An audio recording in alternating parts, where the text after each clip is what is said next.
आम्भमानकर उद्धारकर्ता प्रभु जीशु ख्रीष्टଙ୍କ अति पवित्र और बहुमूल्य नाम आपण मानकु आउ गोटे नूतन प्रसंग नूतन वीडियो रे पुनर्बार समस्त को स्वागत करुछि।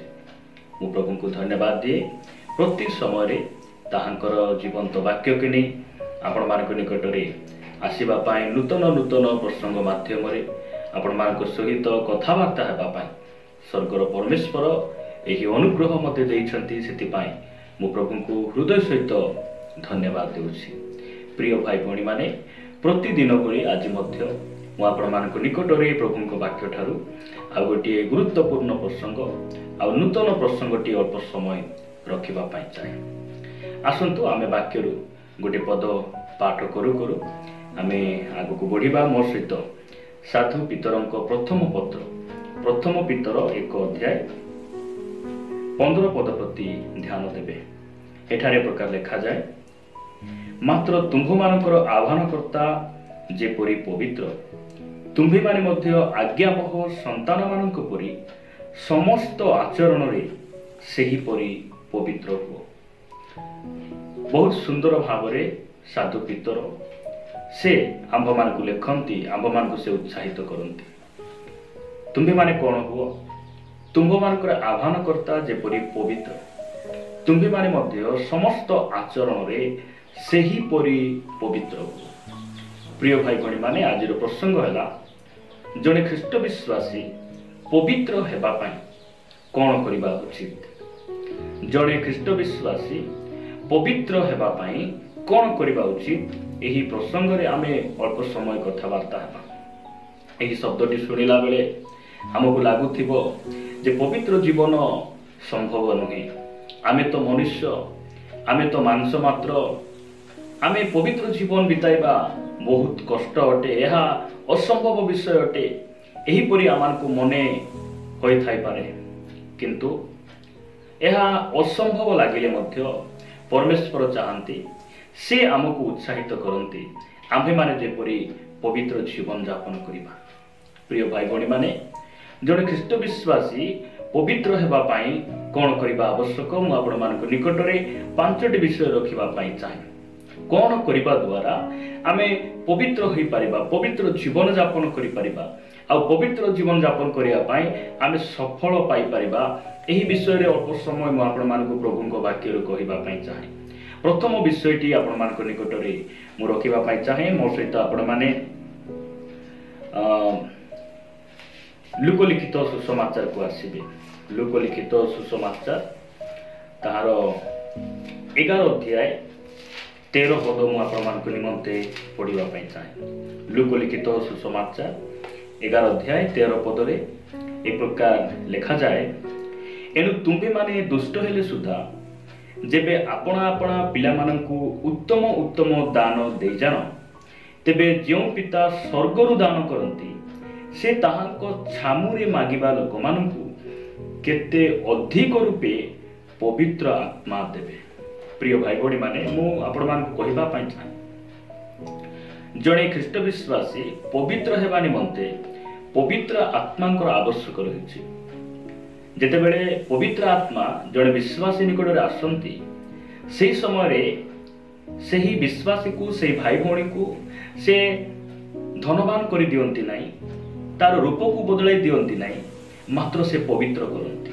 पवित्र आत्मांकर काम हैला जड़े अपवित्र व्यक्ति को, असिद्ध व्यक्ति को, अयोग्य व्यक्ति को से सिद्ध करि दियंती, योग्य करि दियंती आ पवित्र करि दियंती।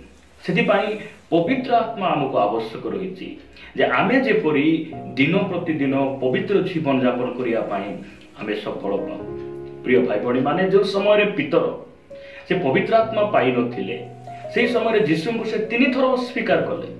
मु यीशु को जानि नाही, तांको सहित मु नथिली, एही प्रकार कथा से जने युवती को से डरी जाउछंती। मात्र जो समय रे से पवित्र आत्मा रे पूर्ण हेले ताहा परे से ठिया हे हजार हजार लोक मान को आगरे से ठिया ही प्रभुंकर वाक्य प्रचार करबा पाई लागिले। आ ताहांकर गोटे वाक्य रे 3000 लोक मन परिवर्तन करी बाप्तिस्म नै मंडली रे से माने संयुक्त हेले। तांको करोड़ा प्रहार कला परे मध्य यीशु को से परे अस्वीकार कले नाही। कहीं पवित्र आत्मा काम। प्रिय भाई भौणी माने जड़े ख्रीष्ट विश्वासी पवित्र जीवन यापन करने पवित्र आत्मा आवश्यक रही। मुझे चाहे आम गोटे वाक्य जानू माथ्यू 7:7। अनेक भाई भौणी माने यह से घोषा पाठ आसे कहती माग दिज्व माग मात्र कौन मागिब गाड़ी घर बंगला टंका सुना चाकरी यह केवल आमको मांगवाई कही ना। प्रिय भाई भौणी माने सब विषय आमको दरकार यह आम परमेश्वर जानती मात्र पवित्र आत्मा जेपरी आम मागिबा जो द्वारा यही पापमय जगत यही कलंकित जगत आम जड़े सिद्ध व्यक्ति हो पारिबा पवित्र जीवन यापन आम कर जड़े व्यक्ति को पवित्र आत्मा दरकार। मुझे कहवाई चाहे द्वितीय विषय कौन हेले बा क्यों कार्य कले जड़े ख्रीष्ट विश्वासी से पवित्र जीवन यापन कर माने मोर सहित हितोपदेश 8 अध्याय को आसबे। हितोपदेश 8 अध्याय 13 पद एक प्रकार लिखा जाए सदा प्रभु को विषय को भय मंदता प्रति घृणा अहंकार और दाम्भिकता और कुपथ एवं कुटिल मुख मु घृणा करे। मु कौन घृणा करे? अहंकार दाम्भिकता कुटिल मुख यही सब मु घृणा करे। कहीं घृणा करे? कारण मु परमेश्वर को भय करे। जो व्यक्ति माने परमेश्वर को भय करती नहीं जो ख्रिस्टियन भाई भौणी माने से माने कौन सी पाप करने से डरती नहीं भय करती नहीं। आमको पवित्र जीवन यापन करने परमेश्वर को भय कर आवश्यक रही। कारण से ही परमेश्वर जे मनुष्यर शरीर आत्मा को मध्य बद्ध कर पारती यही कथा को जानी आम परमेश्वर को भय कर आवश्यक रही जो द्वारा मो दे मोर आचरण स्वभाव दे परमेश्वर नाम निंदित न हो। यही सब विषय जदि आम भय करवा आ नरकर दंड तांकर शेष विचार उपर आम जदि विश्वास रखी भय करवा ताहले आम कौन सी पाप आम करवा ना। प्रतिदिन आम पवित्र जीवन यापन करवा। आज अनेक भाई भौणी मान भितर भूतर डर अच्छी रोगर डर अच्छी ये सामाजिक भय अच्छी लोक मानकर भय अच्छी किंतु दुखर विषय प्रभुंकर भय ना। प्रिय भाई भौणी माने जो माने मत देखुंट मुझे कहवाई चाहे आपण परमेश्वर को भय करंतु कारण परमेश्वर आम मान सर्वे सर्वा अटंती।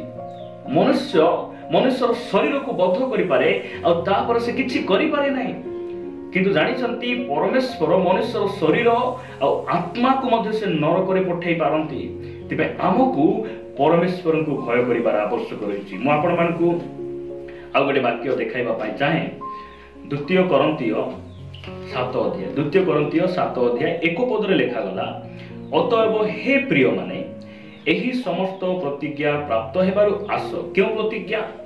से 6 अध्याय कहते जे आम्भे तुमर परमेश्वर हेबा आ तुम्भे आमर लोक हेबो केते बेले तापरे 7 अध्याय 1 पदरे से कहते यही समस्त प्रतिज्ञा प्राप्त हेबारु आस शरीर और आत्मार समस्त असुचितारु आपना आपना को शुचि करू पुणी ईश्वर को भय करी पवित्रतारे सिद्ध हेउ। प्रभु का नाम स्तुति हो।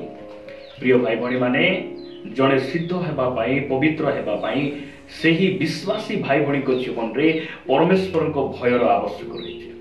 परमेश्वर को भय करिबा आमे शिखिबार आवश्यक रही। प्रभु का नाम स्तुति हो।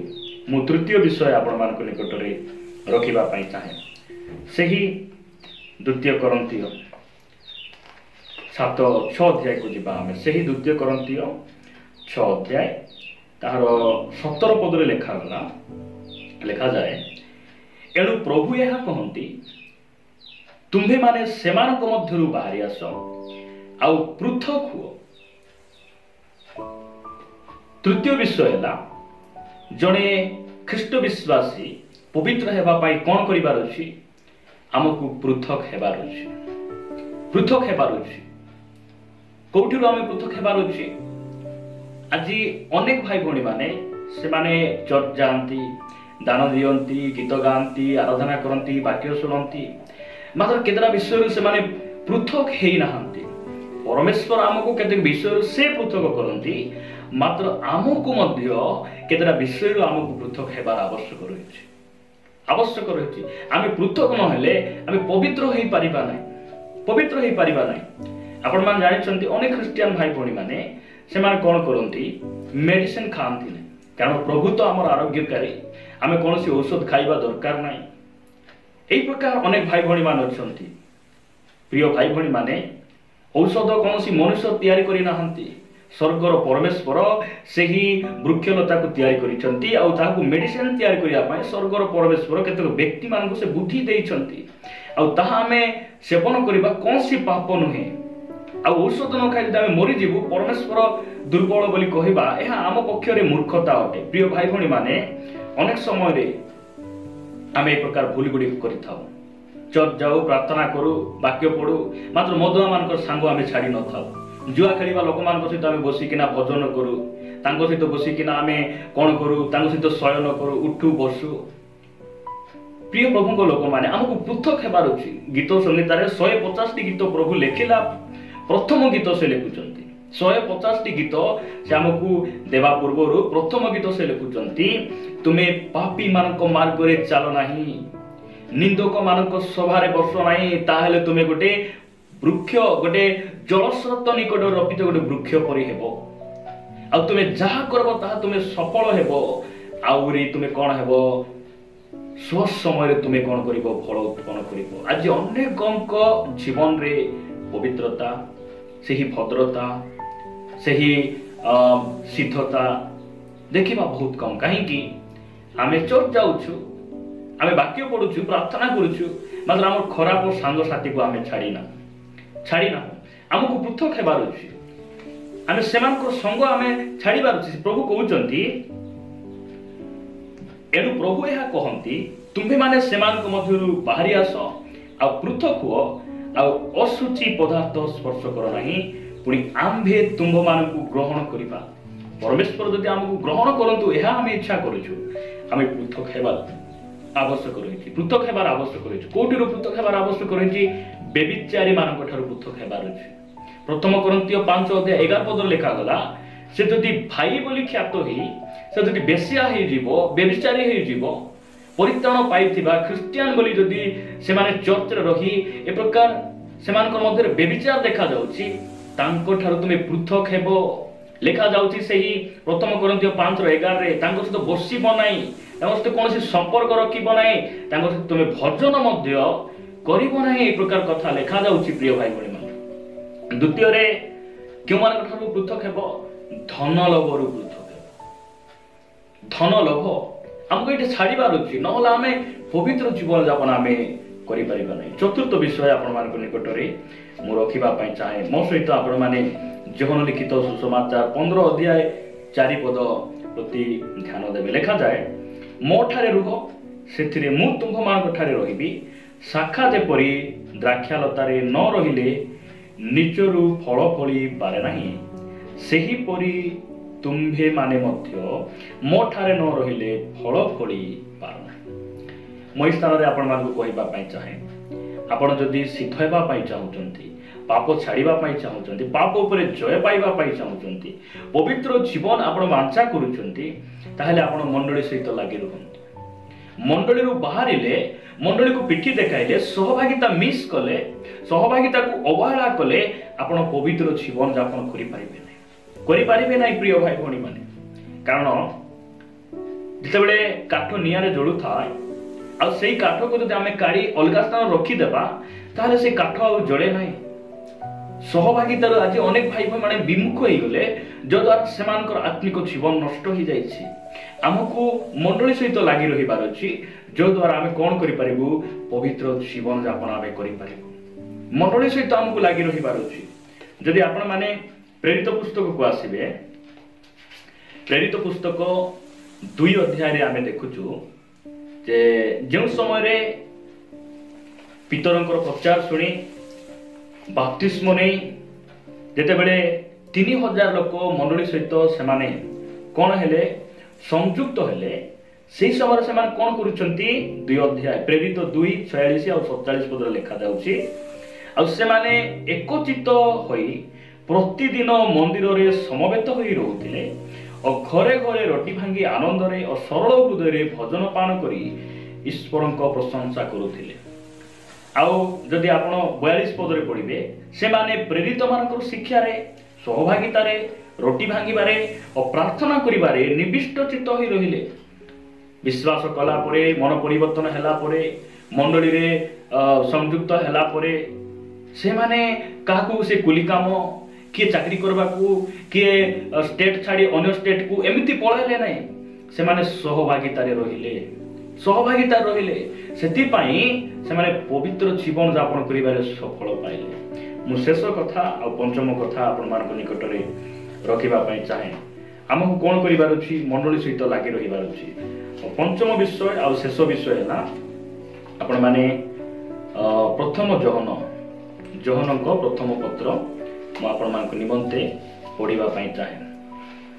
ଜହନଙ୍କ ପ୍ରଥମ ପତ୍ର 1 ଅଧ୍ୟାୟ 9 ପଦରେ ପ୍ରକାର ଲେଖାଯାଏ, ଯଦି ଆମ୍ଭେମାନେ ଆପଣା ଆପଣା ପାପ ସ୍ୱୀକାର କରୁ, ତେବେ ସେ ଆମ୍ଭମାନଙ୍କର ପାପ କ୍ଷମା କରିବାକୁ ଓ ସମସ୍ତ ଅଧର୍ମରୁ ଆମ୍ଭମାନଙ୍କୁ ପରିଷ୍କାର କରିବାକୁ ବିଶ୍ୱସ୍ତ ଓ ନ୍ୟାୟବାନ ଅଟନ୍ତି। ପ୍ରିୟ ଭାଇ ଭଉଣୀମାନେ, ଶେଷ କଥା ହେଲା ଆମେ ମନୁଷ୍ୟ ଅଟୁ, ମାଂସ ମାତ୍ର ଅଟୁ। ମୁଁ କହୁନାହିଁ ଯେ ପାପ କରୁଥିବା ତାଙ୍କଠାରେ ସ୍ୱୀକାର କରୁଥିବା, ଏହା ମୁଁ କହୁନାହିଁ। କିନ୍ତୁ ଆମେ ଯଦି କୌଣସି ଭୁଲ କଲା ପରେ, ଆମେ ଦୋଷୀ ବୋଲି ଜାଣିଲା ପରେ ଆମେ ଯଦି ତୁନି ହେଇକିନା ରହିବା, ଆମର ପାପକୁ ଲୁଚେଇବା, ଆମେ କେବେ ମଧ୍ୟ ପବିତ୍ର ଜୀବନ ଯାପନ କରିପାରିବା ନାହିଁ। ଆମେ ପ୍ରଭୁଙ୍କ ନିକଟରେ ଆମର ପାପକୁ ଯଦି ସ୍ୱୀକାର କରିଦେବା, ତାହେଲେ ଆମକୁ ପରିଷ୍କାର କରିବା ପାଇଁ, ସମସ୍ତ ପାପରୁ ଆମକୁ ଧୌତ କରିବା ପାଇଁ ସେ ବିଶ୍ୱସ୍ତ ଆଉ ନ୍ୟାୟବାନ ଅଟନ୍ତି। ଆମକୁ ପାପ କେବଳ ସ୍ୱୀକାର କଲେ ହେବ ନାହିଁ। ପ୍ରିୟ ଭାଇ ଭଉଣୀମାନେ, ଯେ ପାପ ସ୍ୱୀକାର କରି ଛାଡ଼େ ସେ ମଙ୍ଗଳ ପାଇବ, ସେ ଦୟା ପାଇବ। ହିତୋପଦେଶରେ ଏହା ଲେଖାଯାଉଛି। ସେଥିପାଇଁ ଆମକୁ କ'ଣ କରିବାର ଅଛି? ଆମକୁ ପାପକୁ ସ୍ୱୀକାର କରିବାର ଅଛି, ପାପ ଛାଡ଼ିବାର ଅଛି। ଦାଉଦ ଯେତେବେଳେ ପାପ କଲେ, ସେ ଆପଣା ପାପକୁ ସ୍ୱୀକାର କଲେ। କାହିଁକି? ସେ ଜାଣିଥିଲେ ପରମେଶ୍ୱରଙ୍କର ବିଚାରର ଦିନ ଅଛି, ଆଉ ସେଇ ଦିନ ଯଦି ମୁଁ ଦୋଷୀ ଦେଖାଯିବି, ପରମେଶ୍ୱର ମୋତେ ଦଣ୍ଡ ଦେବେ। ଏହା ତାଙ୍କ ଭିତରେ ଭୟ ଥିଲା। ଆଉ ସେ କ'ଣ କଲେ? ନିଜର ପାପକୁ ସେ ଲୁଚେଇଲେ ନାହିଁ, ସେ ସ୍ୱୀକାର କଲେ। ଯଦି ଆପଣମାନେ 1 ଆଉ 2 ପଦ ପଢ଼ିବେ, ଗୀତ ସଂହିତା 51 ଅଧ୍ୟାୟ 1 ଆଉ 2 ପଦରେ ଲେଖାଯାଏ, ହେ ପରମେଶ୍ୱର, ଆପଣ ସ୍ନେହପୂର୍ଣ୍ଣ କରୁଣାନୁସାରେ ମୋ ପ୍ରତି ଦୟା କର। ତୁମ୍ଭ କୃପାର ବାହୁଲ୍ୟ ଅନୁସାରେ ମୋର ଅଧର୍ମ ମାର୍ଜନା କର। 2 ପଦ, ମୋ ଅପରାଧରୁ ମୋତେ ସମ୍ପୂର୍ଣ୍ଣ ପ୍ରକ୍ଷାଳନ କର ଓ ମୋ ପାପରୁ ମୋତେ ଶୁଚି କର। କେତେ ସୁନ୍ଦର କଥା ସେ କହୁଛନ୍ତି। ଆମେ ହେଲେ ପାପକୁ ଲୁଚାଉ। ପାପକୁ ଲୁଚାଇବା ଯାହା, କ୍ୟାନ୍ସରକୁ ଲୁଚାଇବା ଯାହା ତାହା, ପାପକୁ ଲୁଚାଇବା ଯାହା, ନିଆଁକୁ ଲୁଚାଇବା ତାହା। ଏବେ ଆମେ ପରମେଶ୍ୱରଙ୍କ ନିକଟରେ କ୍ରନ୍ଦନ ସହିତ, ସମର୍ପଣ ସହିତ ସ୍ୱୀକାର କରି ପାପ ଆମେ ଛାଡ଼ିଦେବାର ଆବଶ୍ୟକ ରହିଛି। ଯଦି ଆପଣମାନେ 7 ପଦ ପଢ଼ିବେ, କ'ଣ ବୋଲି କହୁଛନ୍ତି ଦାଉଦ? ଗୀତ ସଂହିତା 51:7 ଲେଖାଯାଏ, ଏସବୁ ଦେଇ ମୋତେ ନିର୍ମଳ କର, ତହିଁରେ ମୁଁ ଶୁଚି ହେବି। ମୋତେ ପ୍ରକ୍ଷାଳନ କର, ତହିଁରେ ମୁଁ ହିମଠାରୁ ଶୁକ୍ଳ ହେବି। ଯଦି 4 ପଦ ପଢ଼ିବେ, ମୁଁ ତୁମ୍ଭ ବିରୋଧରେ, କେବଳ ତୁମ୍ଭ ବିରୋଧରେ ପାପ କରିଅଛି, ଆଉ ତୁମ୍ଭ ଦୃଷ୍ଟିରେ ଯାହା ମନ୍ଦ ତାହା ହିଁ କରିଅଛି। ତେଣୁ ତୁମେ କଥା କହିବା ବେଳେ ଧାର୍ମିକ ଓ ବିଚାର କରିବା ବେଳେ ନିର୍ଦ୍ଦୋଷ ହେବ। ପ୍ରିୟ ଭାଇ ଭଉଣୀମାନେ, ଆମକୁ ପାପ ସ୍ୱୀକାର କରିବାର ଆବଶ୍ୟକ ରହିଛି। ନିଶ୍ଚିତ ଭାବରେ ପରମେଶ୍ୱର ଏ ବାକ୍ୟ ଦ୍ୱାରା ଆମମାନଙ୍କୁ କଥା ହେଇଛନ୍ତି। ତାହାଙ୍କ ନାମର ଗୌରବ ହେଉ। ଏସବୁ ବାକ୍ୟ ଦ୍ୱାରା ପ୍ରଭୁ ଆମ ସମସ୍ତଙ୍କୁ ପ୍ରଚୁର ଭାବରେ ଆଶୀର୍ବାଦ କରନ୍ତୁ।